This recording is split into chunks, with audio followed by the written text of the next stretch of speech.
uyu munsi ahahise. Niki cyabaye uyu munsi mu mateka? Kurikirana ahahise mu mateka.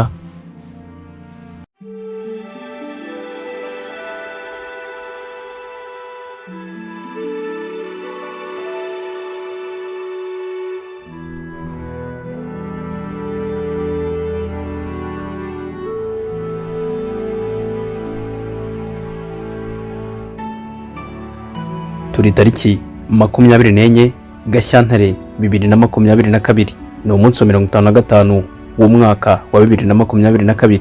Ni ukuvuga ko hasigaye iminsi 310 umwaka wa 2022 ukagera ku musozo.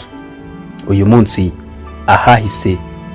Ese ni ibiki byabaye tariki nk'iyi mu myaka yashize? Mu mwaka wa 786 umwami Pape bitaga Pape de Short wategekaga agace ka Gaul, ubu nahari igihugu cy'Ubufaransa, yitabye Imana. Ubwami bwe bwahise bwigabanywa n'abahungu be babiri, Charlemagne ndetse na Carloman. Mu mwaka w'1525 intambara yahuzaga Ubufaransa na Habsburg ubu ni Autriche. Umwami w'ubwami bw'Abaroma butagatifu Charles wa gatanu yataye muri yombi umwami Francis wa mbere mu ntambara ya Pavia yabereye mu gihugu cy'Ubutaliyani. Mu 1582 ku itariki nk'iyi, Papa Gregoire yategetse ko hatangira gukoreshwa kalendari nk'iyo tubona ubu.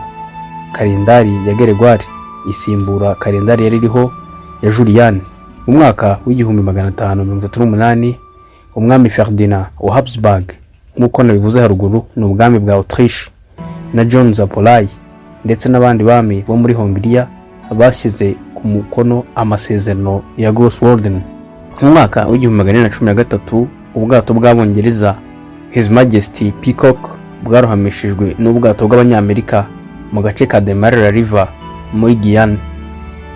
Tariki nk'iyi kandi mu mwaka w'1821 igihugu cya Mexique cyabonye ubwigenge kibukuye kuri Espagne.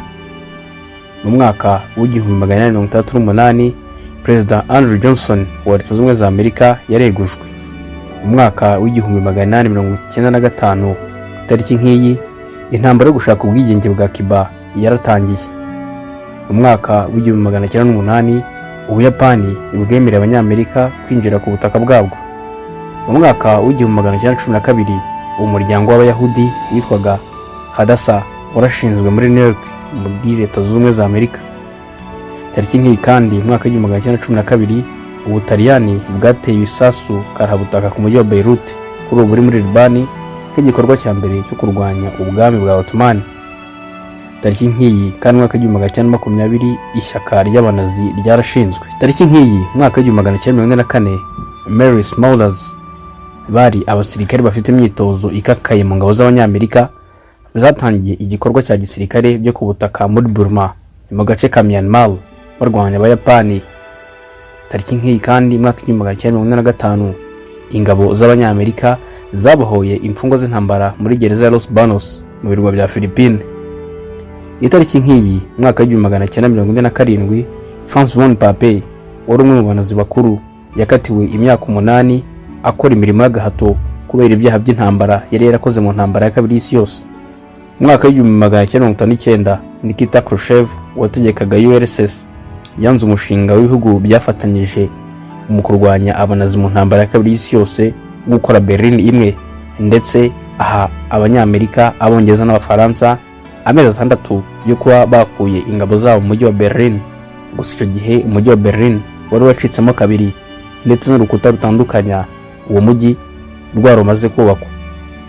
Mu mwaka w'1938 tariki nk'iyi ingabo za Vietnam ya ruguru zigaruriye ingoro y'ubwami ya Hu yari iherereye muri Vietnam y'amajyepfo. Tariki nk'iyi mu mwaka w'1972 abari bahagarariye Vietnam ya ruguru mu masezerano ya Paris basohotse ku masezerano atarangiye kubera ko Leta Zunze Ubumwe za Amerika barimo baganira yari ikomeje kurasa kuri Vietnam ya ruguru. Mu mwaka w'1976 yemeje ko hagomba kubaho ishyaka rimwe muri Cuba, ishyaka ry'abakomuniste gusa. Mu mwaka w'1991 General Norman Schwarzkopf wari uyoboye ingabo zashyize hamwe mu kubohoza Kuwait yari yarigaruriwe na Iraq ya Saddam Hussein, yohereje ingabo gutangiza urugamba rwo kubohora Kuwait. Ese ni bande bavutse kuri uyu munsi? Mu mwaka w'1304 havutse Ibn Battuta. Ibn Battuta yari umuvumbuzi w'umunyamaroc, yavuye iwabo mu gihugu cya Maroc agera mu Bushinwa ku ifarasi. Mu mwaka w'1955 havutse Alain Prost. Uyu akaba yari umutwazi w'imodoka siganwa w'umufaransa. Muri uwo mwaka kandi tariki nk'iyi havutse Steve Jobs. Steve Jobs ni umushoramari w'umunyamerika ndetse kuri ubu niwe nyiri Apple, akaba n'umwe mu baherwe ba mbere ku isi. Mu mwaka w'1981 havutse Lleyton Hewitt, umukinnyi wa tennis ukomoka mu gihugu cya Australia. Mu mwaka w'1977 havutse Floyd Mayweather, ni umuteramakofe w'umunyamerika. Mu gihe kandi mu mwaka w'1500 havutse Charles wa gatanu, umwami w'abami mu bwami butagatifu bw'Abaromani. Njye nitwa Shaddad Habimana, reka dukomeze tubane.